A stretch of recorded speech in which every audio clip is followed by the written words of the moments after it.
Jadi pernah juga pada tahun-tahun sebelumnya Habib Masyur menghadiri 3 majelis yang bersamaan dalam satu waktu. Yakni seperti tadi itu acara akad nikah 3 tempat dihadirin semua. Jadi untuk menjaga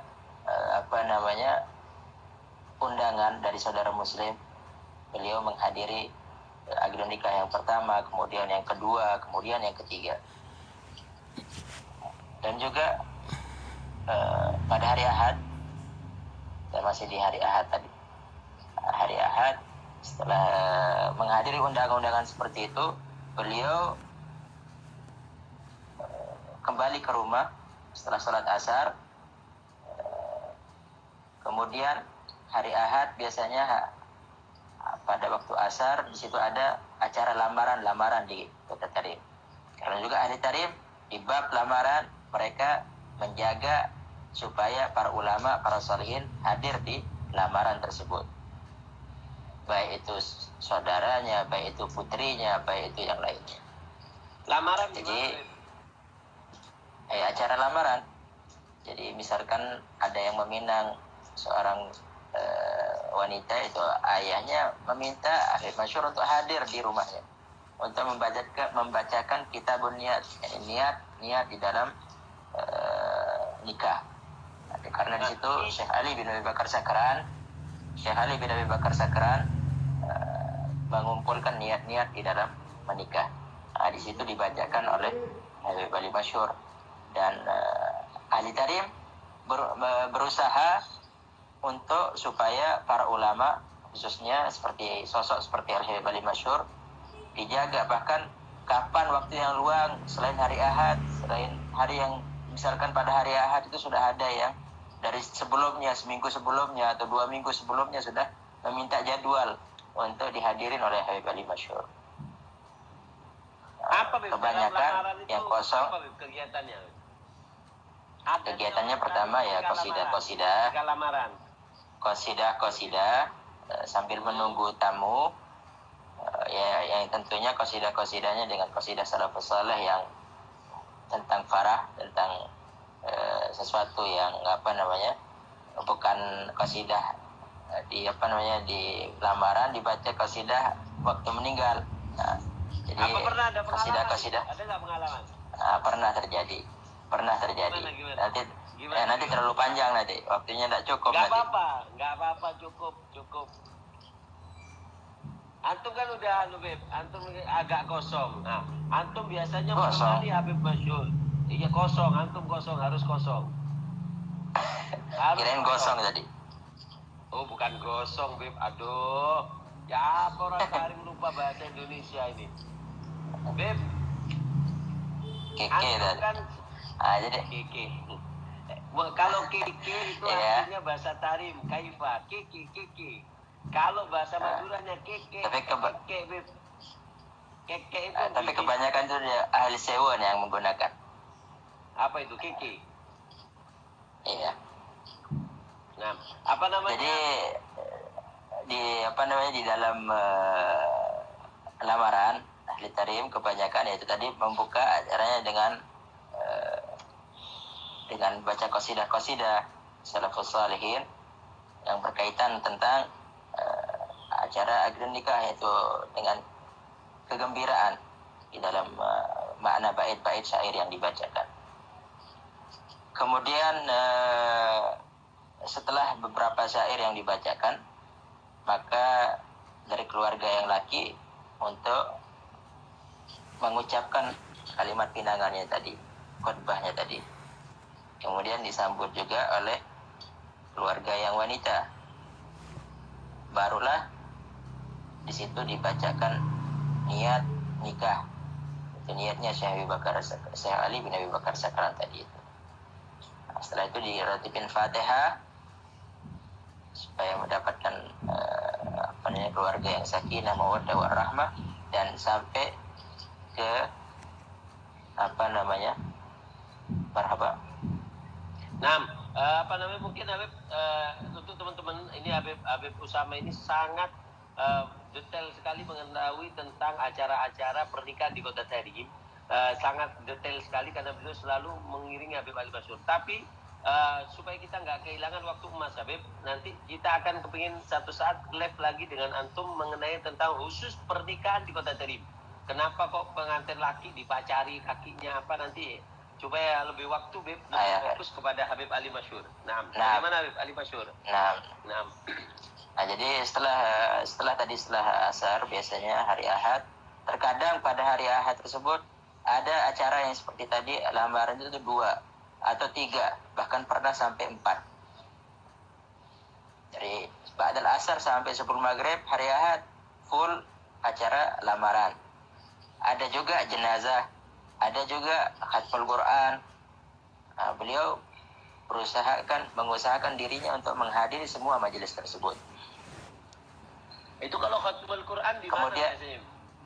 Di makam atau khatmul Quran biasanya ada yang meninggal dari ahli Tarim tapi meninggalnya di luar kota Tarim, seperti misalkan di Jeddah, di Abu Dhabi, maka keluarganya yang di sini membuat khataman Al-Quran di rumahnya atau di masjid. Nah, itu adalah adat. Nah, itu adalah adatnya ahli Tarim seperti itu. Kemudian yang disebut dengan acara azza, yakni takziah. Kemudian waktu maghrib beliau salat maghrib di Masjid Jami' Tarim. Jadi dari subuh beliau mengimamkan, kemudian fajar dan zuhur, kemudian maghrib. Karena biasanya kalau asar beliau di murabba'nya Habib Abdurrahman Al-Masyhur. Hari-harinya seperti hari Senin, tasjil nasab sadah Bani Alawi. Itu setiap hari Senin asar sampai sebelum maghrib. Hari Minggu tadi. Nah, hari Minggu kita masih hari Minggu di maghrib beliau nyolati. Jadi beliau kebanyakan ngimami di masjid Jami' itu subuh, duhur, apalagi ya, Maghrib. Nah, isya'nya di Dar Sayyidina Al-Faqih Al-Muqaddam. Di rumahnya Sayyidina Al-Faqih Al-Muqaddam. Belakangnya Masjid Ba'alawi. Ya, depan kiblatnya Masjid Ba'alawi, belakangnya Masjid Segaf. Jadi dikatakan masjid di antara Masjid Segaf dan Masjid Ba'alawi itu adalah rumahnya Sayyidina Al-Faqih Al-Muqaddam. Kemudian setelah sholat maghrib, Habib Masyhur biasanya hizbul Quran, baca Al-Quran berapa juz, kemudian bangun, perjalanan dari Masjid Jami' ke Darul Faqih. Dulu beliau tidak mau naik kendaraan, beliau jalan kaki karena membaca Ratibul Haddad di perjalanan itu. Beliau membaca Ratibul Haddad, yaitu Ratibul Haddadnya setelah bangun dari hizbul Quran di Masjid Jami', beliau keluar dari pintu Masjid Jami' Ratib Fatihah untuk Ratibul Haddad. Baca Ratibul Haddad sambil jalan pelan-pelan menuju Darul Faqih membaca Ratibul Haddad. Habib, ada video yang nyebar Habib Ali Masyhur jalan sendirian. Itu kapan itu, Habib? Itu wallahu a'lam, ana kurang tahu ya. Yang jelas itu adalah setelah salat fajar di Masjid Jami' Tarim. Ya. Kemudian beliau jalan habis maghrib menuju habis isya, Habib ya? Badal maghrib wala isya yang baca rotib. Itu setelah salat maghrib tadi membaca berapa juz Al-Quran, 1 juz setengah hizbul Quran, karena tertib di masjid-masjid Kota Tarim adalah hizbul Quran dari zamannya gurunya Faqih Al-Muqaddam Syekh Salim bin Fadl Pak Fadl. Itu masih ada sampai sekarang. Jadi Habib Masyhur setelah bangun dari hizbul Quran tadi di Masjid Jami', beliau membaca Ratibul Haddad di perjalanan beliau dari Masjid Jami' menuju ke Darul Faqih. Darul Faqih membaca 2 kitab. Ada malam Ahad itu dibaca 2 kitab. Yaitu pertama membaca kitab, sudah banyak sebenarnya dari sebelum tahun-tahun yang dahulu sudah banyak kitab-kitab yang dihatamkan oleh Habib Ali Masyhur di majelis tersebut. Akan tetapi yang akhir yaitu adalah membaca kitab Ihya Ulumuddin Al-Imam Al-Ghazali. Itu sampai azan Isya. Setelah azan Isya, beliau lanjutkan lagi mengajar ilmu fikih di dalam kitab Al-Muhadzab di dalam madhab Syafi'i.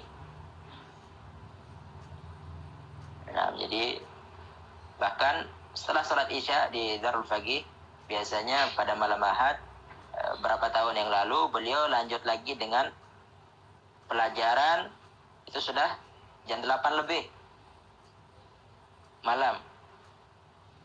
Beliau lanjut lagi untuk membaca kitab di dalam ilmu falak. Nah, akan tetapi ada perubahan waktu menuju hari Senin malam, menuju hari hari Ahad, yaitu Ahad malam Senin, benar. Yang aslinya dulu dibaca pada hari Sabtu malam Ahad di dalam ilmu falak. Nah, biasanya juga beliau kalau misalkan darasnya sebentar, biasanya di situ ada acara tasabih di pemakaman Zambal. Jadi, kalau ada yang meninggal, di sini namanya tasabih. Itu adalah kalau kita di Indonesia namanya tahlil ya. Tahlilan. Kalau di sini dinamakan tahlil, kalau di sana dinamakan tahlil, di sini di Tarim yang dibaca adalah tasabih namanya. Nah, ini dibaca di atas kuburnya di pemakaman Zambal atau di Kuret. Nah, di situ Habib Masyhur biasanya menghadiri tasabih tersebut. Kapan tuh? Itu ba'dal Isya. Nah, setelah daras di Darul Faqih, dia biasanya menghadiri setiap ada dari masyayikh yang meninggal atau dari khususnya Sadah Bani Alawi, beliau hadir. Kemudian biasanya kalau misalkan tadi siang ada akdun nikah, di malam hari ada acara yang namanya Maryah atau Marjah. Apa Maria? Di acara di pengantin laki. Nah, itu nanti kita jelaskan. Seperti antum bilang, itu acara-acara pernikahan sangat panjang pembahasannya di adatnya ahli tarim.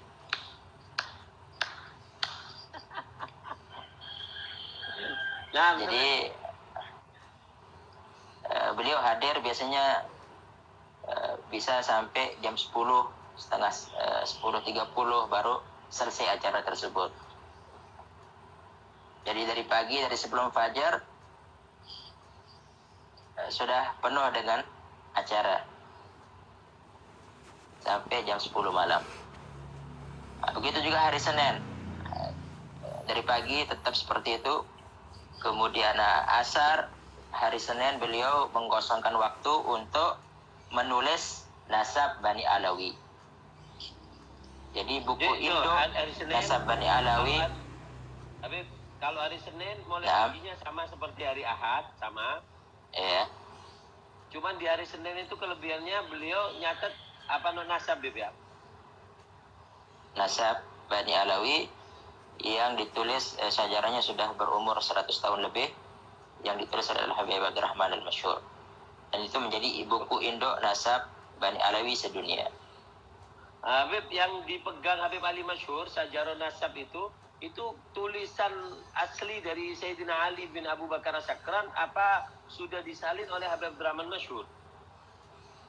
Itu Habib Abdurrahman Masyhur yang pertama kali menulis Sajarah Habib Ali bin Abu Bakar As-Sakran? Bukan, Habib Abdurrahman Al-Masyhur, Sahibul Bughiyah. Habib Ali Sahibul Ali. Jadi yang pertama kali menulis buku nasab adalah Syekh Ali bin Abi Bakar Sakran. Tapi buku yang Sajarah yang ada sekarang itu bukan dari tulisan tangannya Syekh Ali, bukan. Jadi yang pertama kali menyusun adalah Habib Abdurrahman Al-Masyhur. Yang Syekh Ali ada tulisannya, Bib? Oh, belum tahu anak, belum pernah lihat. Yang Sajaratul yang dipegang Habib Ali Masyhur itu berarti karangan Habib Abdurrahman Masyhur. Nah, Habib Abdurrahman 4 juz. Sahibul Bughiyah. Berapa juz? Iya. 4 juz. Nah, kok bisa itu dipegang Habib Ali Masyhur? Apa hubungannya Habib Ali Masyhur dengan Habib Abdurrahman Masyhur Sahibul Bughiyah? Kok bisa beliau berada di Murabba'ah di situ, Habib? Jadi Al-Habib Salim bin Hafid tadi, Anda pernah juga lihat sebagian ikhwan menulis namanya Al-Habib Masyhur. Itu Ali Al-Masyhur. Kenapa menjadi Ali Al-Masyhur? Karena yang mengasih nama bukan Habib Muhammad. Sebagian ikhwan menulis yang memberi nama adalah Habib Muhammad. Tapi aslinya nama Habib Ali Al-Masyhur adalah dari kakeknya itu Habib Salim bin Hafid, yaitu memberi nama Habib Ali Al-Masyhur sesuai nama gurunya itu Al-Habib Abdurrahman Al-Masyhur. Yang nisbatkan Al-Masyhur tadi ke Ali bin Abdurrahman Al-Masyhur Sahibul Bughiyah. Jadi salah satu anaknya Habib Abdurrahman Masyhur namanya Ali. Ali ini juga memiliki anak putri yang namanya Hubabah Nur. Hubabah Nur tadi menikah bersama Al-Habib Salim bin Hafid. Oh. Yang meninggal di Hud itu bukan ya? Putranya Habib Rahman Masyhur. Di Hud itu putranya Habib Umar bin Salim bin Hafid. Putrinya Di Hud. Nur juga namanya. Enggak, yang ada di makamnya dekatnya Nabi Hud. Itu bukan apa namanya, satu dari memang ada satu dari Al-Masyhur dan satu lagi dari bangsa Al-Habsyi kalau tidak salah. Oh, yang di dekatnya makam Nabi Gubba itu, Beb, ya? Nah, jadi pada zaman tersebut belum ada kendaraan, jadi meninggal waktu ziarah dimakamkan di sana katanya. Berarti Habib Ali Masyhur ini diberi nama oleh Habib Salim bin Hafid karena Habib Salim bin Hafid ini menikah dengan Hababah Nur binti Ali bin Abdurrahman Masyhur Sahibul Bughiyah. Begitu, Habib?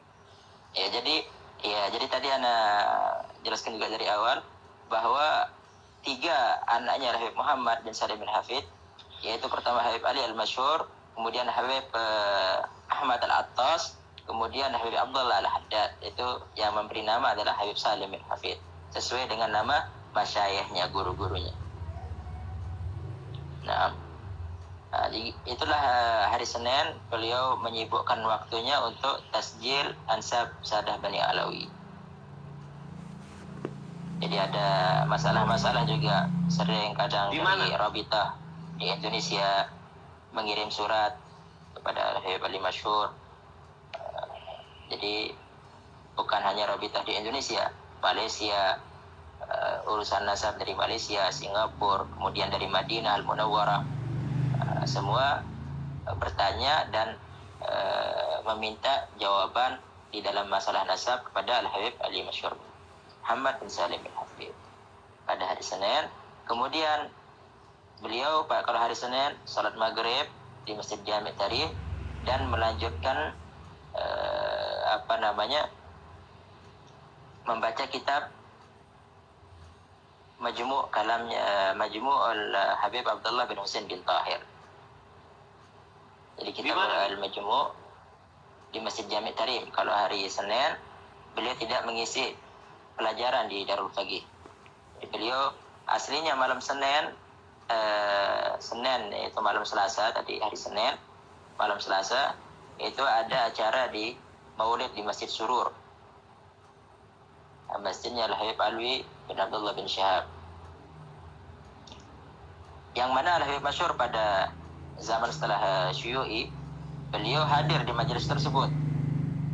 Akan tetapi ada sedikit masalah-masalah yang ingin merubah adat di Masjid Jami', maka beliau memutuskan untuk membuat pelajaran di Masjid Jami' Tarif.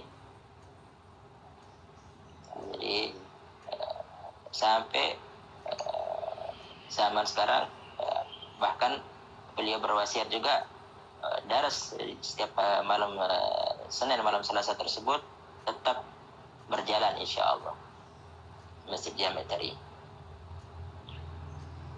Kemudian biasanya Darul Mustafa pada dulunya membuat jalsa Itsnin di bawah Masjid Jami' Tarif. Tapi sekarang sudah pindah ke Darul Mustafa. Biasanya Habib Masyhur juga setelah salat Isya beliau lanjut jalsa kepada anggota pengurus Masjid Jami' Tarif. Jalsa tertutup, jalsa khusus untuk membahas Masjid Jami' Tarif. Itu setiap apa, Beb? Kenapa? Setiap apa duduk dengan pengurus Masjid Jami? Senin setelah salat Isya, Senin malam Selasa, beliau mengkosongkan waktunya untuk pengurus Masjid Jami tadi. Terkadang beliau menghadiri jalsa Isnin juga, mengisi di jalsa Isnin. Kalau tidak ada acara-acara yang lain seperti tasabih yang kita sebutkan tadi setelah salat Isya atau acara-acara yang lainnya. Kemudian hari Selasa. Ini hari Selasa mungkin majelis yang dari dulu puluhan tahun juga, hampir 20 tahun lebih, majelis yang paling capek mungkin kita lihat, tapi paling semangat di dalam Habib Ali Masyhur bin Muhammad bin Salim bin Habib. Jadi kalau kita lihat, ini adalah majelis yang Selasa, hari Selasa majelis yang paling capek, tapi bagi beliau majelis yang paling beliau semangat pada hari Selasa tersebut. Jadi hari Selasa ini hari paling sibuk beliau ya, banyak kegiatan. Nah, beliau dari pagi sesuai. Jadi dari pagi tetap jadwal beliau seperti itu, istiqomah. Setelah sarapan beliau bersiap-siap untuk duduk 4 jam satu majelis. Di mana? Jadi majelis al-ifta, majelis fatwa. Di mana? Tempatnya adalah di Darul Faqih, di rumahnya Sayyidina Darul Faqih Mugaddam. Dari jam 10 pagi terkadang sampai jam 2 siang. 10, 11, 12, 1, 2, 4 jam. Yaitu untuk memecahkan masalah-masalah dan dihadiri oleh mufti-mufti di Tarim. Duduk di majelis tersebut. Nah, kita kepengen tahu ceritanya kenapa Habib Masyhur itu bisa menjadi ketua mufti di Kota Tarim dan bagaimana ceritanya ketika kok bisa beliau dipilih menjadi ketua mufti dan menjadi mufti, bukan hanya mufti tapi muftinya mufti, karena sudah jadi mufti di kotanya mufti seperti itu. Bagaimana kisahnya? Jadi seperti yang disebutkan juga tadi, beliau dari sebelum umur 15 tahun sudah berapa kali khatam kitab Minhaj. Kalau kita mungkin khatam baca dari awal kitab Minhaj, sekali khatam langsung sudah anak sudah khatam Minhaj. Beliau dalam riwayat beliau sendiri pernah mengatakan anak ini sudah khatam Minhaj 50 kali dari berbagai guru. Jadi dari berbagai guru, dari abahnya, dari kakeknya, dari guru-guru yang lain, beliau baca. Begitu khatam, beliau mulai lagi dari awal. Khatam di majelis yang ini, beliau mulai lagi dari awal membaca, mencari guru yang lain. Jadi beliau sendiri juga pernah menyebutkan kepada kita bahwa beliau pernah khatam kitab Al-Minhaj 50 kali. Ini sangat sedikit bagi beliau katakan. Bahkan guru-gurunya dulu mengatakan khatam kitab Minhaj saja sampai 500 kali.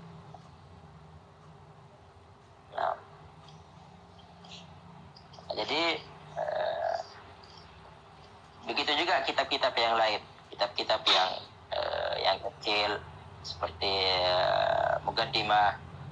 Bahkan di Rubat Tarim waktu beliau belajar dikatakan dulu kita guru-guru kita begitu khatam satu bab seperti bab shalah, di dalam bab shalah begitu khatam disuruh ulang lagi membaca dari awal bab shalah sampai 10 kali khatam bab shalah, dijelaskan oleh para masyayikhnya, baru dilanjutkan bab yang lain supaya di dalam bab shalah sudah benar-benar difahamkan di bab shalah tadi. Jadi sejak kapan beliau mendapat julukan mufti? Jadi beliau menjadi ketua mufti, sedangkan beliau sudah sampai derajat mufti itu dari muda, tentunya dari umur 20 tahun mungkin sudah nampak beliau membantu membantu abahnya di dalam mengeluarkan fatwa. Akan tapi beliau menjadi mufti Tarim, ketua Rais Majelis Al-Ifta di Kota Tarim dari tahun 2014 21 Hijriah. 2000 berapa, Beb? Pas tahun 2000 2001 itu. Menjadi ketua MTA, Beliau- ya, ketua mufti.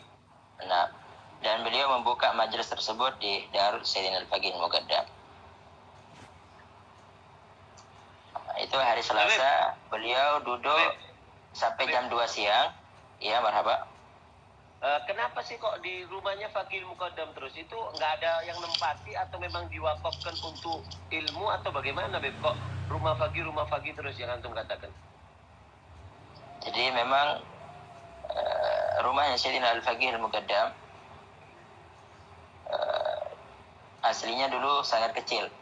Kemudian ada dari satu bangsa Al bin Yahya, kurang lebih sudah 80 tahun lebih, beliau wakafkan tempat tersebut, rumahnya Sayyidina Al-Faqih. Beliau bayar rumah tersebut dari bangsa Al bin Yahya, beliau wakafkan untuk talabul ilm, khususnya wanita-wanita di kota Tarim. Dan juga untuk Al-Habib Masyur yang diserahkan menjadi pengurusnya pada zaman tersebut, sehingga pada zaman ini Al-Habib Masyur lah yang membangun kembali Dar Sayyidina Al-Faqih Muqaddam. Bahkan bangunan yang ada sekarang itu adalah dengan tangannya Sayyidina Habib Ali Masyur. Nggak ada yang tinggal di situ? Nah, sekarang udah beberapa tahun sudah mulai pelajar-pelajar dari Indonesia yang perempuan tinggal di situ. Antum pernah tinggal? Dibuatkan sakan, dan insya Allah kalau sudah siap nanti kita bisa tinggal di situ. Ada syugoh yang dibangun juga untuk tamu, bisa yang ziarah juga insya Allah bisa tinggal di situ kalau sudah siap insya Allah. Antum pernah tinggal? Tinggal gimana? Tinggal di rumah Faqih Muqaddam, yakni menetap di situ. Ya, setiap hari di sana. Bahkan dikatakan oleh Al-Habib Hasan Ahmad bin Hasan Al-Attas mengatakan waktu setelah sholat di Masjid Ba'alawi akan melanjut sholat di rumah di masjidnya Syekh Abdurrahman Segaf. Beliau mengatakan, wallahi hadza qalbit tarib, sungguhnya ini adalah hatinya kota Tarim, adalah rumahnya Sayyidina Al-Faqih Muqaddam. Nah, jadi itu hari Selasa beliau sampai jam 2 duduk di situ kadang-kadang. Jadi masalah-masalahnya orang, ada masalah tanah, ada masalah nikah, ada masalah talak, ada masalah yang lain-lainnya, beliau terima di situ dengan para mufti yang lain. Sehingga berapa tahun terakhir ini terlalu banyak yang meminta fatwa, beliau nambah majelis ifta tadi ke hari Sabtu. Nah, nanti kita bahas hari Sabtu. Ini tadi hari Selasa sampai jam 2 siang terkadang beliau setelah sholat zuhur di sana sampai jam 2 menulis fatwa, kemudian pulang. Terkadang kalau misalkan ada undangan yang benar-benar orangnya kepingin Al-Habib Masyur hadir, beliau hadiri. Apalagi keluarga dekat mengajarkan. Nah, jadi beliau berusaha menghadirinya. Jadi setelah makan siang, beliau biasanya persiapan asar membaca hadrah Basaudan di Murabbahnya Al-Habib Abdurrahman Al-Masyur. Sangat mudah beliau sendiri yang memimpin. Habaib di Yaman itu, Beb, ya? Kenapa? Ngundang Habib Ali Masyur, ngundang habaib di sana itu sangat mudah, Beb, ya? Nah, jadi Syaratnya